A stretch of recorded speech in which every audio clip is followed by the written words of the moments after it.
warahmatullahi wabarakatuh. Salam sejahtera untuk kita semua.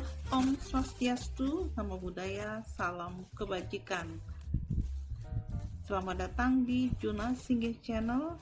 Bersama kita merdeka belajar, walau hanya sebentar, kita ubah susah menjadi mudah. Jangan lupa like, subscribe, bunyikan lonceng, dan berikan komentar sopan Anda. Kali ini kita bertemu di mata kuliah ADBI 4211, Manajemen Risiko dan Asuransi. Pada inisiasi yang kelima ini kita bahas mengenai fungsi operasional perusahaan asuransi. Dan referensi yang saya gunakan adalah referensi resmi yang digunakan oleh Universitas Terbuka, yaitu karangan Bapak Suryanto, ADBI 4211, Manajemen Risiko dan Asuransi. Kita bahas mengenai asuransi kerugian tidak langsung sesuai dengan yang ada di RPS ya.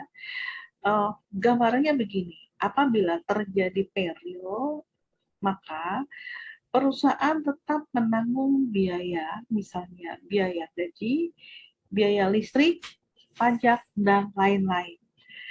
Kemudian, perusahaan juga mungkin tidak mendapatkan keuntungan karena peril tersebut. Untuk itu, dibutuhkan yang namanya asuransi atas consequential loss. Nah, di sini asuransi tersebut ada time element contract, jenisnya ada yang non-element contract. Kalau time element contract berarti ini berdasarkan waktu. Kalau non-element berarti bukan berdasarkan waktu. Mungkin kerugiannya perhitungannya di jenisnya beda-beda, jadi bukan berdasarkan waktu. Oke, kita bahas yang pertama mengenai time element contract. Time element contract adalah kontrak pemberian ganti rugi kepada tertanggung atas keuntungan yang hilang dan biaya tetap yang harus dikeluarkan karena rusaknya properti yang diasuransikan sampai properti tersebut selesai diperbaiki. Ciri dasarnya adalah polis akan memberikan kerugian jika terpenuhi beberapa syarat. Yang pertama adalah harus ada kerusakan fisik atas properti yang diasuransikan. Kemudian yang kedua adalah harus terjadi penghentian usaha. Jadi perusahaan tidak bisa beroperasi kembali. Yang ketiga adalah perusahaan tetap dapat melanjutkan aktivitasnya seandainya tidak ada kejadian yang disebabkan oleh peril. Yang keempat adalah peril harus terjadi dalam masa kontrak dan di tempat yang sesuai dengan polis. Jadi polis itu yang merupakan patokannya. Terjadinya di mana harus sesuai dengan yang ada di situ yang dicantumkan. Yang kelima adalah dapat dibuktikan bahwa perusahaan akan bangkrut sesaat sebelum atau pada waktu terjadinya peril. Jenis kontrak asuransi dalam time element contract yang pertama adalah business interruption insurance, ada contingent business interruption insurance, kemudian extra expense insurance, ada additional living expense insurance, ada rental value insurance, ada leasehold interest insurance, dan excess rental value insurance. Kita bahas satu-satu. Yang pertama adalah business interruption insurance. Business interruption insurance adalah kontrak pemberian ganti rugi kepada tertanggung atas keuntungan yang hilang dan biaya tetap yang harus dikeluarkan karena rusaknya properti yang diasuransikan sampai properti tersebut selesai diperbaiki. Ciri dasarnya adalah polis akan memberikan kerugian jika terpenuhi syarat sebagai berikut. Yang pertama adalah harus ada kerusakan fisik atas properti yang diasuransikan, harus terjadi penghentian usaha, perusahaan tetap dalam melanjutkan aktivitasnya seandainya tidak ada kejadian yang disebabkan oleh peril. Ya, kemudian peril harus terjadi dalam masa kontrak dan di tempat sesuai polis. Kemudian dapat dibuktikan bahwa perusahaan akan bangkrut saat sebelum atau pada waktu terjadinya peril, sama dengan yang di atas tadinya. Oke, selanjutnya untuk pengukuran nilai kerugian. Secara garis besar dapat digambarkan sebagai berikut. Jadi ada penghasilan bruto, misalnya penghasilan bruto dari pemakaian properti yang diasuransikan ada 10.000.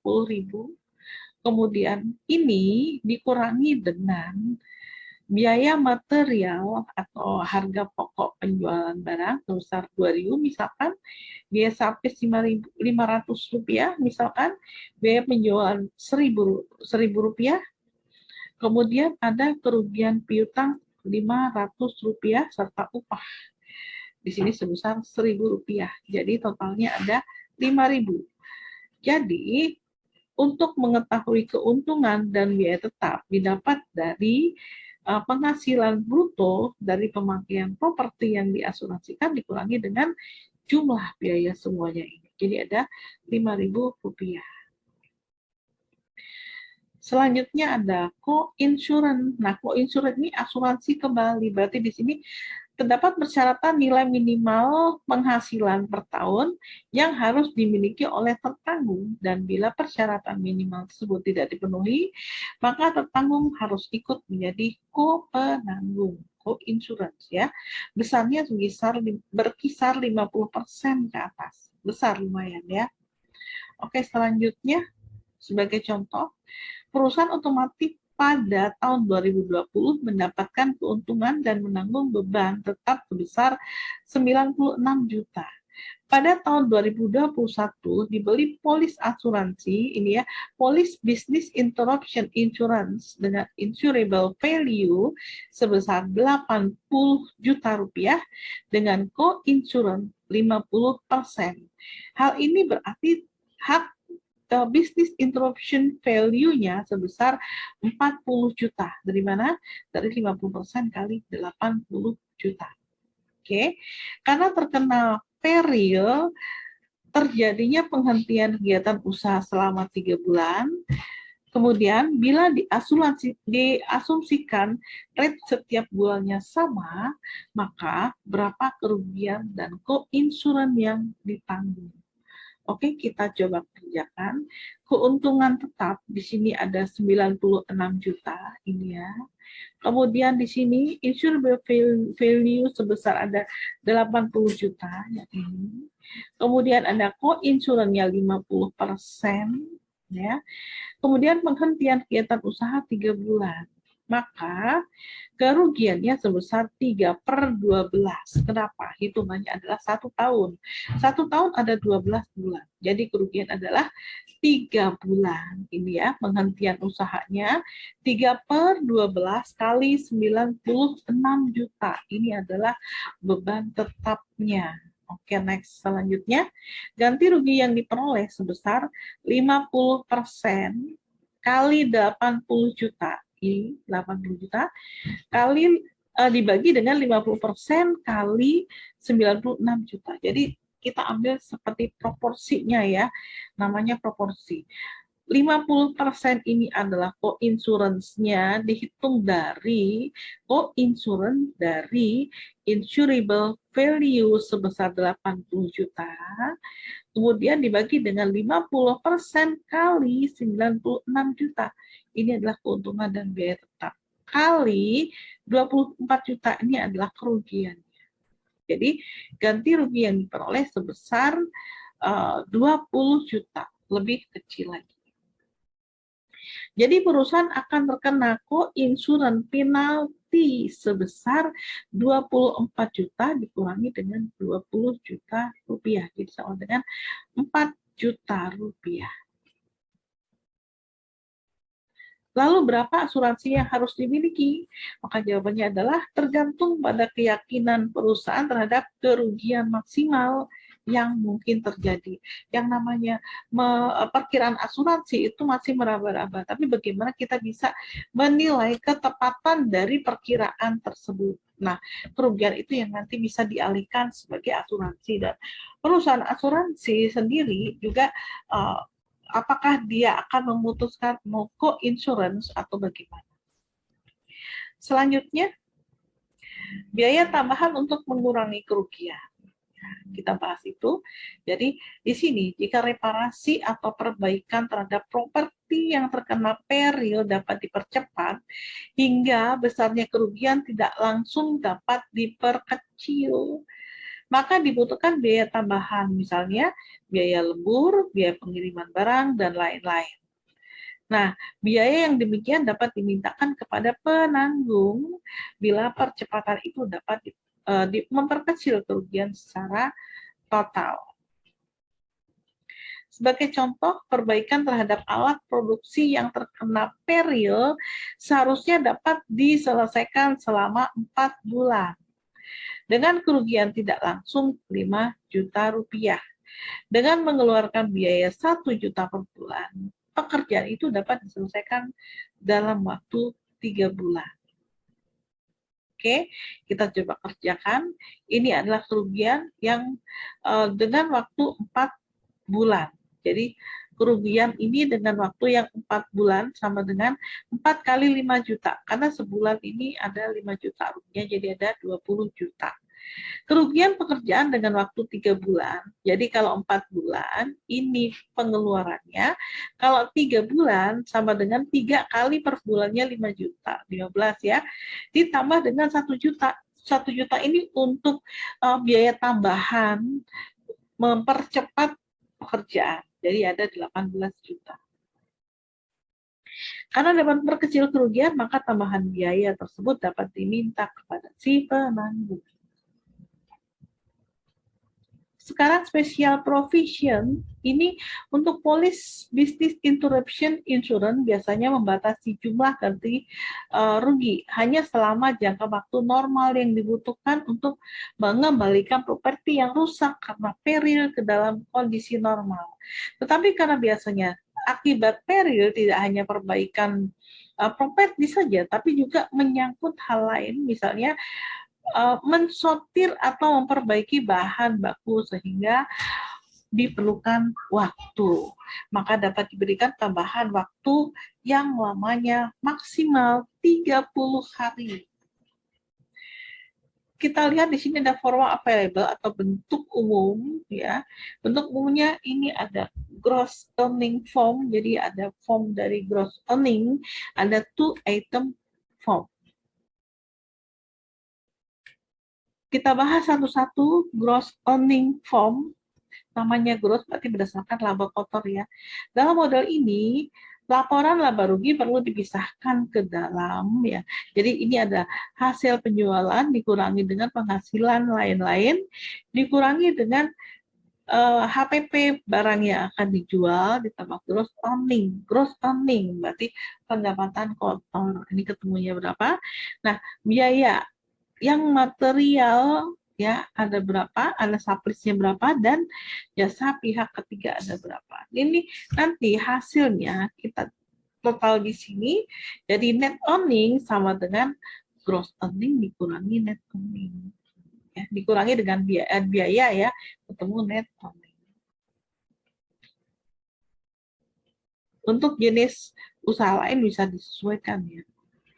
Ini kalau tuh item form dalam model ini, laporan laba rugi perlu dipisahkan ke dalam yang utama adalah keseluruhan pos biaya dan keuntungan.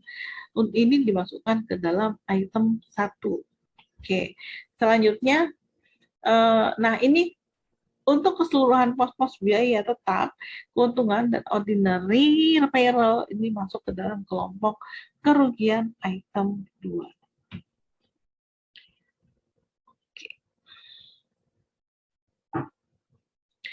Sebagai contoh, ini adalah laporan laba rugi. Jadi ini seperti laba rugi biasa di akuntansi dasar ya.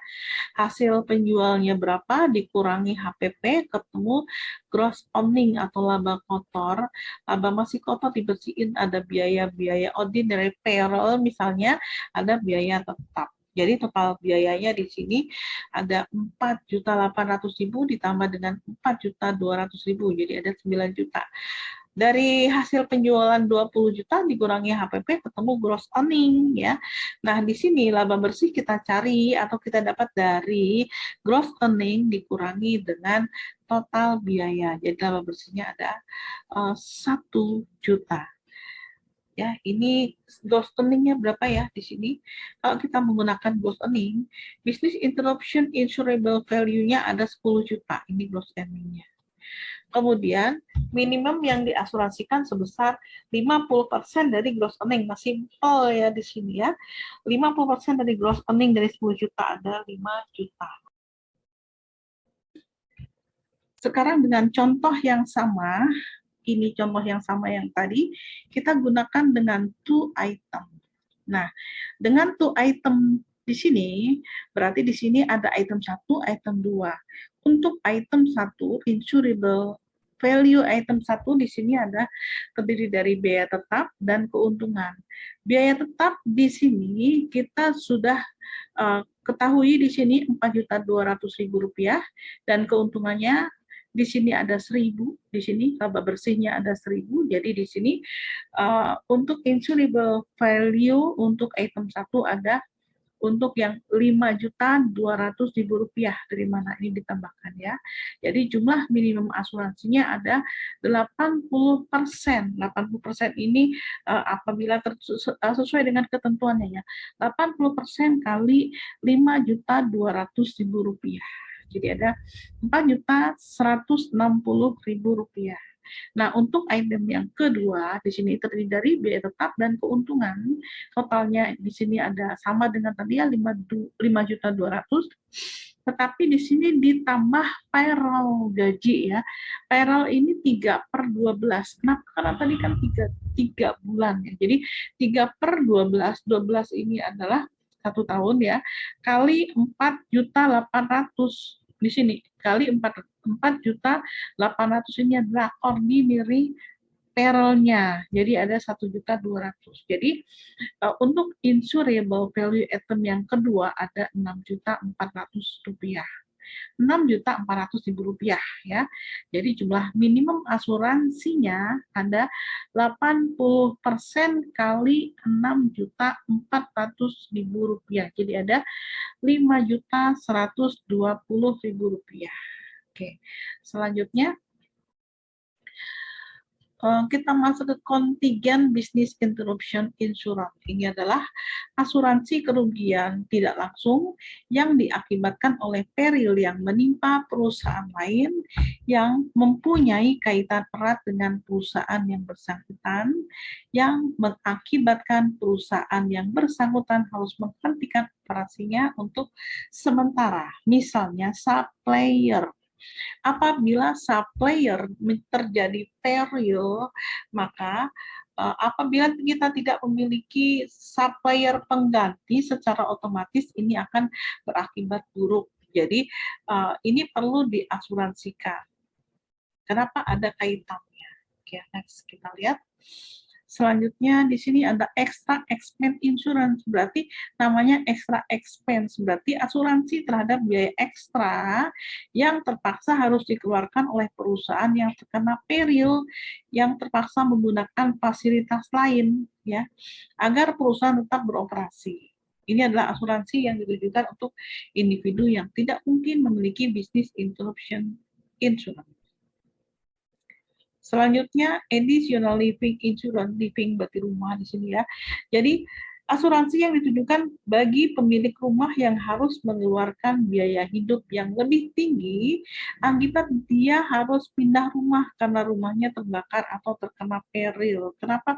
Mungkin rumah tadi yang terbakar tadi, yang terkena peril tadi, itu memiliki tempat yang strategis. Jadi di sini ada sesuatu yang lebih ya, andai kan di sini terjadi kebakaran misalnya ya, maka dia harus pindah di tempat yang kurang strategis. Ini namanya additional living insurance. Jenis asuransi ini merupakan pelunasan dari asuransi tempat tinggal yang umum. Selanjutnya rental value insurance. Asuransi yang ditujukan untuk individu yang tidak mungkin memiliki business interruption insurance. Jadi sewa di situ ya. Istilahnya sewa. Asuransi ini bisa ditujukan untuk menyewa rumah atau pemilik rumah yang disewakan. Oke, selanjutnya leasehold interest insurance. Ini adalah asuransi terhadap interest atas real property yang dipakai orang lain melalui kontrak leasing yang memberikan hak kepada penyewa untuk memanfaatkan properti tersebut selama suatu jangka waktu tertentu. Leaseholds. Oke, selanjutnya bagaimana dengan non-time element contract? Jenis ini, jenis non-element time contract berarti bukan berdasarkan waktu. Yang pertama adalah profit insurance. Berarti di sini asuransi keuntungan, profit berarti di sini yang diasuransikan adalah keuntungan. Account receivable insurance ini berarti piutang ya. Receivable berarti di sini asuransi atas piutang. Temperatur damage insurance berarti terjadi suhu ya, di sini temperatur berarti apabila terjadi kenaikan suhu kemungkinan terjadi kerugian yang besar atas produk atau atas keuntungan atas kerugian lainnya. Kemudian rain insurance berarti karena hujan ya, hujan ya. Ini yang diasuransikan. Kalau hujannya besar, maka terjadi kerugian bla bla bla bla. Nah, inilah yang akan diasuransikan. Ini jenis non-time element contract. Oke, selamat belajar ya. Sampai di sini jumpa kita. Wassalamualaikum warahmatullahi wabarakatuh. Salam sejahtera untuk kita semua. Om Swastiastu, Namo Buddhaya, salam kebajikan. Oke, sehat-sehat selalu ya.